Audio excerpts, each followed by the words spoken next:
Hello and welcome to For Fox's Sake. This is the preview with Rob Hayes and Jono Towers, looking ahead to Leicester versus Charlton Athletic at 12:30 kickoff on Saturday.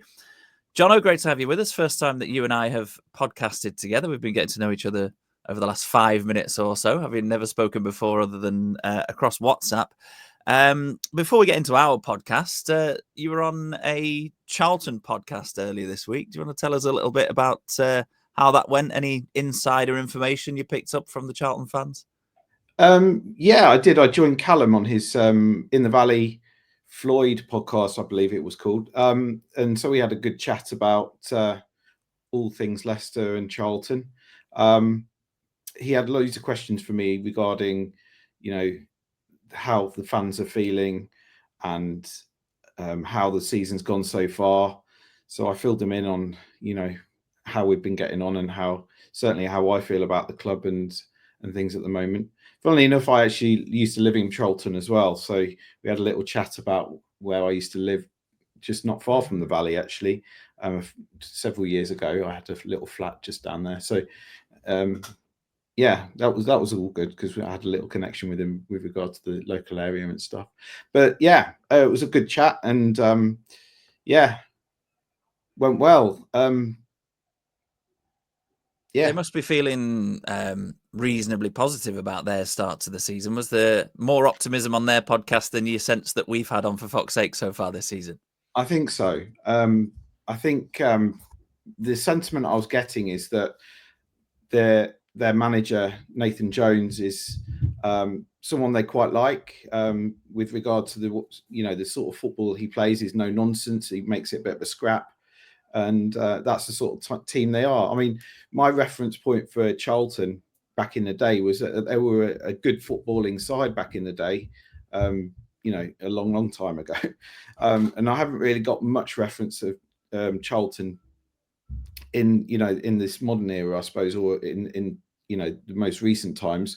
So I'm intrigued to see what sort of style they play and what sort of footballing outfit they are, because I'll be honest with you, I haven't really got much to go on at the moment from my own perspective, other than what I heard from the podcast the other day from Callum saying that they're a no nonsense sort of scrapper of a team. So yeah, that worries me a little bit, because if they are going to be playing that kind of football, how are we going to cope with it? I think was my worry. A bit like Preston, they made it a bit of a battle, and as we all know, it didn't go too well when we're playing teams like that. So yeah, I'm hoping that last week was a bit of a wake-up call for much of the squad, and I'm hoping that they'll start to realise pretty soon that in this league we're going to need to battle. We can't just turn up and rely on the supposed quality we have above all the other outfits in this league. So I'm hoping that Marti has a good few words this week, and he's done some good work on the training pitch, and we'll turn up and be prepared for a bit of a scrap, because it seems to me that was the feeling I was getting. Well, it's been a long time viewpoint of For Fox's Sake podcast, mainly Pete, that most championship teams are essentially the same team, just wearing a different kit and playing in a different stadium each week, which maybe to listeners that are fans of other championship clubs maybe sounds a little bit detrimental, but what it actually is somewhere in there, I'm sure, maybe Pete would disagree if he was here to fight his own corner, but somewhere in there, I think, is the compliment, or at least the sort of pick out that you've said there, that most championship teams, most championship teams know how to scrap for points, because they know that this division is all about that. It's rare that a team has enough technical quality to absolutely run away with the league and not come unstuck against a team that goes on to finish 17th, 18th. People rarely walk the championship.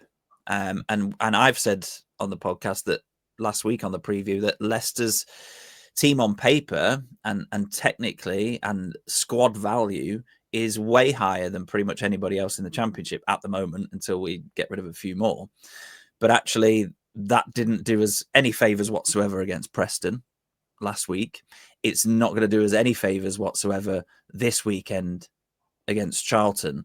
And actually, it does need a bit more of that fighting mentality rather than the walking in and saying we're going to play through you. You've still got to win those 50-50 battles. You've still got to be physically at the races to enable you to then match them in that regard and then allow the technicality to come through. I think now is a good time just to pick up on the sort of sense of a little bit of disconnect still between the team on the pitch and the fans in the stadium. Abdul Fatawu was not best pleased, noting that fans had left early when Leicester was still chasing an equaliser against Preston. There's been the boos, which I mean, the Wout Fass situation is a kind of a unique one in terms of an individual. But then Cifuentes has come out and said that that he's a little bit surprised at the sense of sort of irritation amongst the fans.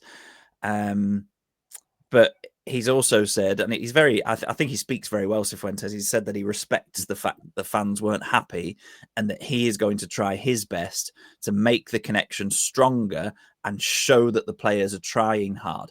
I think as Leicester fans, maybe in the last 10 years or so, we've come to expect a little bit too much. But before that, certainly, most of the fan base just wanted to see the players looking like they were trying their hardest on the pitch. Whether the result came or not, you wanted to see players flying into tackles, running as hard as they can for the team. And that's what got the crowd going. And that's what was really difficult to watch under Van Nistelrooy, because they basically sat on the edge of their own. But once they realised that actually they couldn't score very many goals and then we were conceding 5 a game, just sat on the edge of their own box. Nobody actually looked like they were working particularly hard. Similar under Maresca in a way, because we had the ball so often and it was also pedestrian at times that it didn't feel like there was a huge amount of oomph. And I feel like that's what Cifuentes wants to bring back to the team, but he's aware at the moment that it's not fully translating on the pitch, or if he thinks the players are working hard, it's not totally obvious to the fans to see. Yeah, I think you've nailed all the things about the discontent with regard to the fans and the players. I think I've said it a few times. We just want to see a team who are committed and are pulling in the same direction and actually want to fight for their shirt and essentially just behave like the professionals that they are and earn the money that they're earning. Some of them I feel are stealing a bit of a living at Leicester, to be honest. They're taking their wage and not really committing themselves to putting it all in there. That's the feeling, I think, and the sentiment that a lot of the fans are getting frustrated with. And yeah, I'm not sure that against Sheffield Wednesday, I definitely didn't see that in the first half with my own eyes in the stadium. I felt that we looked really complacent in that first half. And obviously probably some words were said at half time and we came out in the second half and did much better, frankly. And obviously with some of the changes, Harry Winks coming on made a difference in that game. Ayew stepped it up in that second half against Sheffield Wednesday and looked, like he was really, really committed. And I was really impressed with Ayew in that first game. And that's what we want to see. And when we see that, regardless of the result, I think most Leicester fans will be able to support the lads and be able to get behind the team. And I think the boos are frustrating. I'm not one for saying that I'm not necessarily saying that we should be booing the team.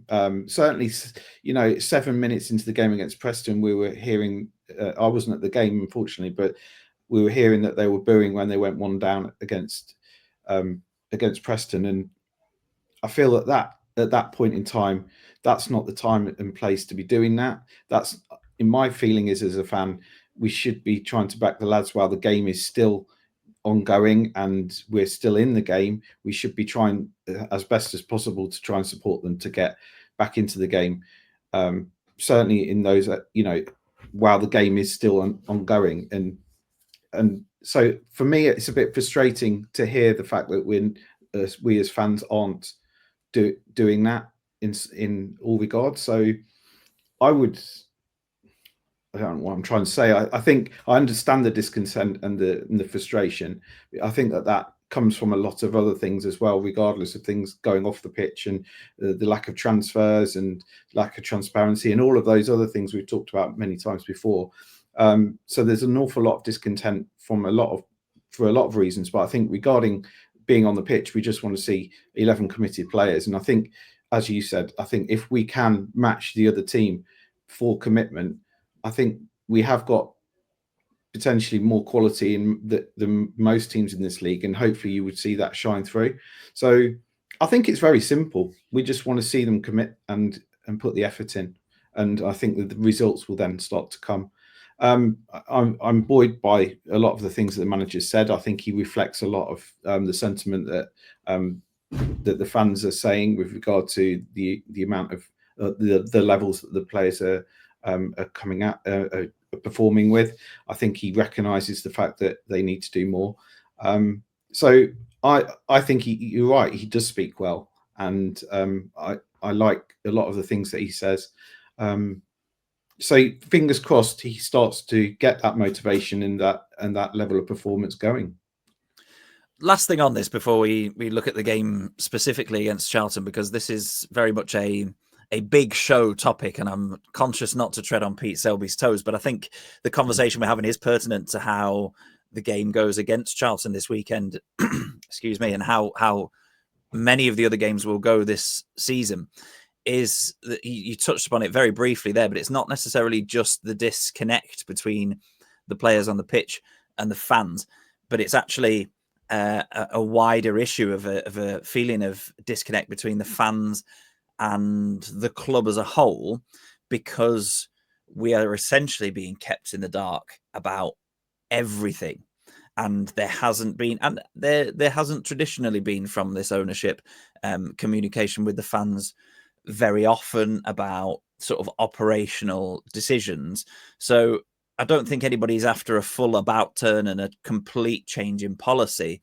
But if I was the owner of the club and I'm hearing the disgruntlement across the different supporters groups, I would at least be looking at certain ways to try and allay that, and having these sort of small meetings, these meetings with select few who are then, it's their responsibility to communicate what they're allowed to communicate after the meetings, the fan engagement groups and stuff.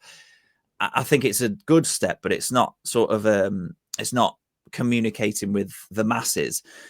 The one thing that really drilled this home for me was I was watching it was BBC East Midlands Today a couple of days ago, and they were at Mansfield Town, who were playing that night and had just announced the opening of their new stand. Now, I worked at Mansfield a few years ago. Long-time listeners to the podcast will know that Pete and I started working together 12, 13 years ago as commentators for blind and partially sighted fans at Leicester City. And we've since gone on to do that at major tournaments. And I'm a big part of the sort of training new commentators to deliver that service at other clubs. So I've done that at Mansfield Town a few years ago. And the main stand that you sit in is nice. It's got some boxes. It's got a nice sort of press lounge, and it's nice modern looking stand. But across the pitch, it was basically a derelict corrugated iron shed that had been condemned for years. The only thing there was a piece of scaffolding, which they put the sort of the camera on. Whether an actual commentator who was commentating on that footage was up that bit of scaffolding on it, I'm not sure. But they opened that stand this season, and they interviewed the owner on the news, and he spoke really well. And the reporter was saying, I didn't know anything about this story until I saw it on the news this week. The reporter said, you've basically become famous on social media because you've constantly been providing the updates as to how the stand renovation or the complete rebuilding is going. Mhm. And he said, yeah, it was my duty to do that because I've made the promise that I'm getting this stand back up for a brand new stand for more supporters to sit in. But it took 6 months for them to sort out the foundations before they could even start building anything above the ground. So if we're Leicester fans, and we're in a kind of a similar situation in terms of the ground expansion, where we've seen plans and we've kind of been told it's happening, but nothing, you don't see anything. Every summer it's kind of like, oh, are they going to start building this summer? No idea. So he gave regular updates because he knew that fans would be frustrated that they couldn't see the stand appearing above ground for 6 months. And those fans then have got nothing to whinge about, apart from maybe a little bit about the amount of time it's taking, but they would feel the frustration with the owner, as in a shared feeling of frustration, rather than directing it at the owner. And I think that struck me as a big, big difference. I understand there's a huge amount of difference in terms of Leicester and Mansfield, but I just thought the way that he'd handled that particular thing, I don't know much about anything else to do with Mansfield, but that struck me as something that would have helped us as Leicester fans feel like we were a little bit more involved in what was going on at the club. Anyway, we're over halfway through the podcast already, so we will move on to talk about Leicester Charlton this Saturday rather than Mansfield Town. I don't know how I got onto that tangent, but here we are. This is the challenge of having 30-minute episodes now. It is a first trip to Charlton in 12 years for Leicester, since a 2-1 defeat, but that was one of only 6 defeats that Leicester had as they won the championship under Nigel Pearson. Happy birthday for the other day, Gaffer. They also beat them 3-0 later on that season. Leicester beat Charlton 3-0. And this is my favourite stat that I'm going to use probably ever, and I might make this a little feature of the preview, actually. How old was Jeremy Monga the last time we played X? 5 years old Jeremy Monga was the last time we played Charlton, which, although he is quite young, is still quite a while ago. That 3-1 defeat saw goals from Michael Morrison and legendary Leicester striker Yann Kermorgant, who, in my research for today's podcast, I discovered that and I kind of remembered, I think I'd deleted it from my brain, but he scored in each of the first 3 games he played for Charlton against Leicester after leaving Leicester, when he couldn't hit a barn door even from the penalty spot for the first. You'd be doing your homework there, Rob. Oh yeah, that's what I've been doing this morning. Let's look at Leicester. Ricardo is hopefully back and ready to start, which is a boost anyway, because he's been named club captain and he is one of our best players. But also with Justin still as a maybe after limping off, dead leg rather than anything more sinister last week. The lineup, or your chosen or preferred lineup, is a difficult one because we're still in limbo where, as fans, we're not sure which players we can get behind. And I think that's why Cifuentes' job is a little bit difficult at the moment, because he can't say to 15 players, like, you're going to be my starting 11, you're going to be the guys that come off the bench and make the difference. He can't have any kind of consistency at the moment. But Jono, is there anybody that you would absolutely, definitely include? Anybody that you don't want to see starting ever again for Leicester City? What are your thoughts in terms of selection for the Charlton game? I think I've said a few of those before in Pete's show, but if Ricardo's fit, I think he has to start. He's club captain, and hopefully he has, if he starts, he has the right influence on the team. So Ricardo is nailed on if he's fit for me. I would also play Justin on the left potentially, but that could be Thomas for me either way. In the central of defence, I think Vestergaard will start, because it seems to be that seems to be his sort of go-to first choice.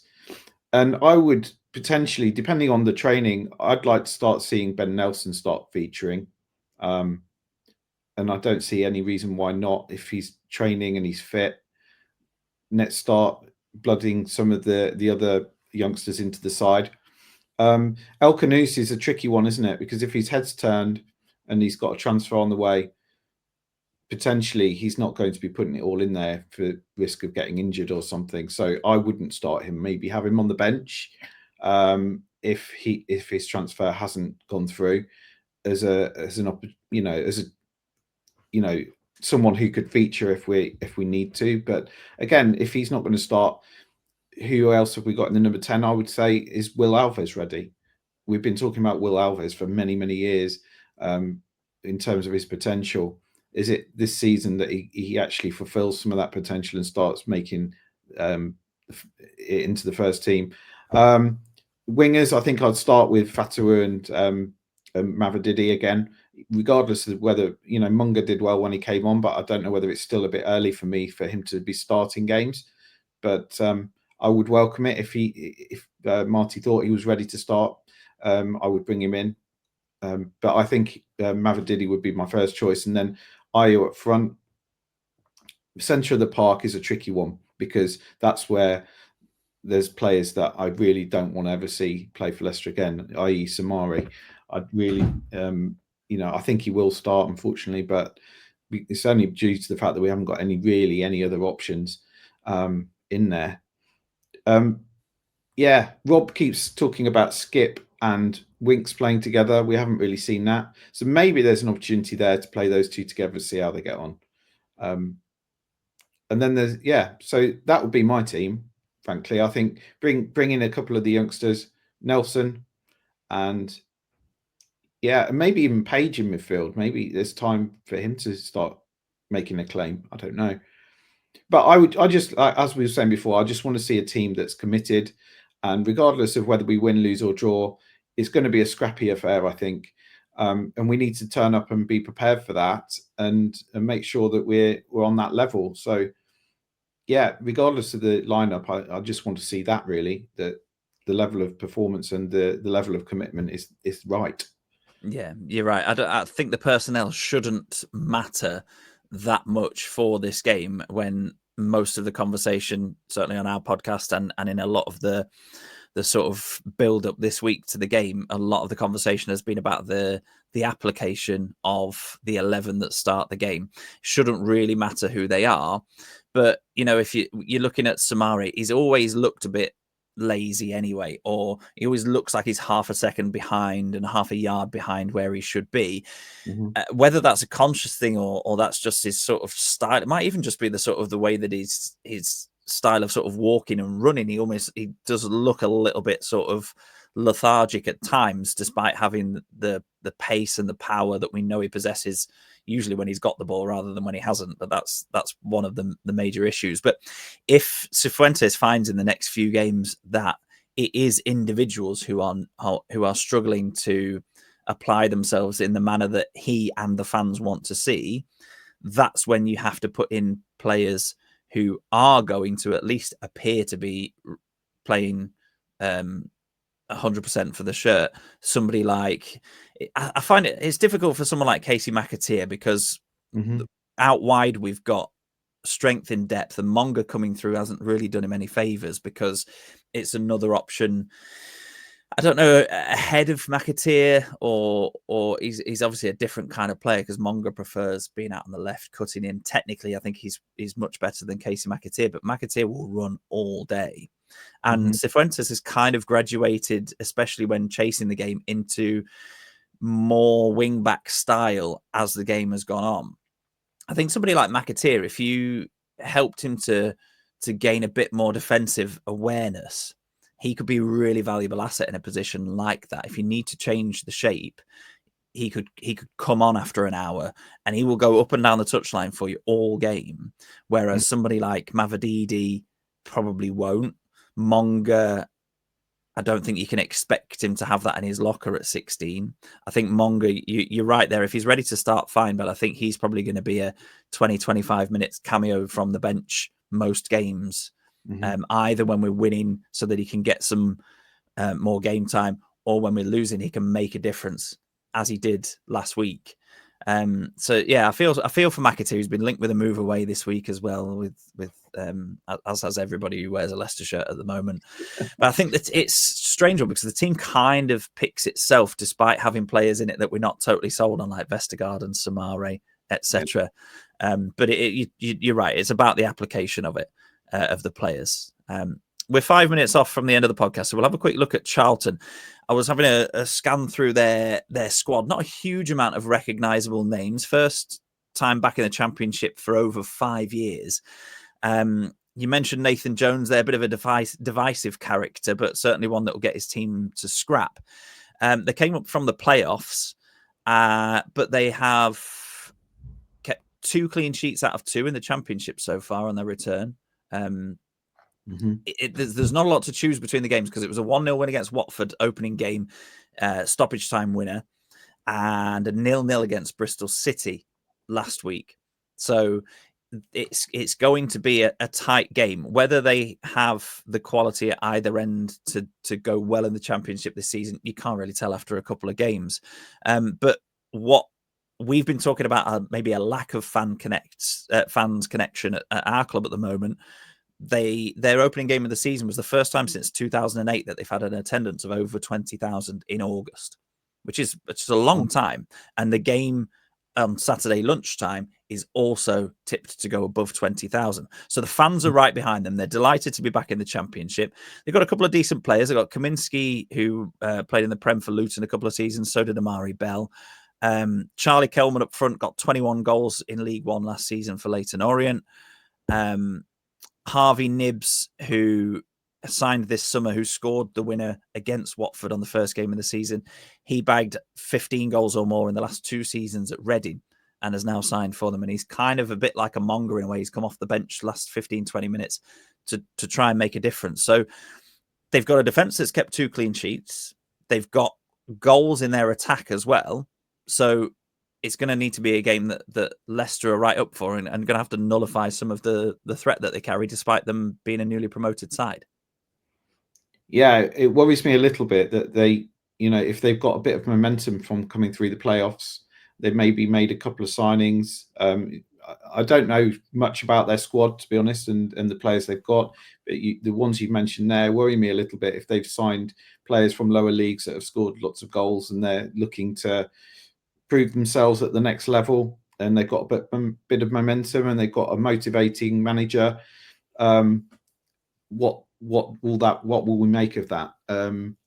As I say, we just need to turn up and be prepared for that ourselves and apply ourselves in the right way, and without being big-headed and regardless of all the moaning and groaning we've done about our players, you would hope that we've got that little bit of extra quality that will show on the day if we do match them for application, and we'll get the result. I'm not overly convinced that it will happen.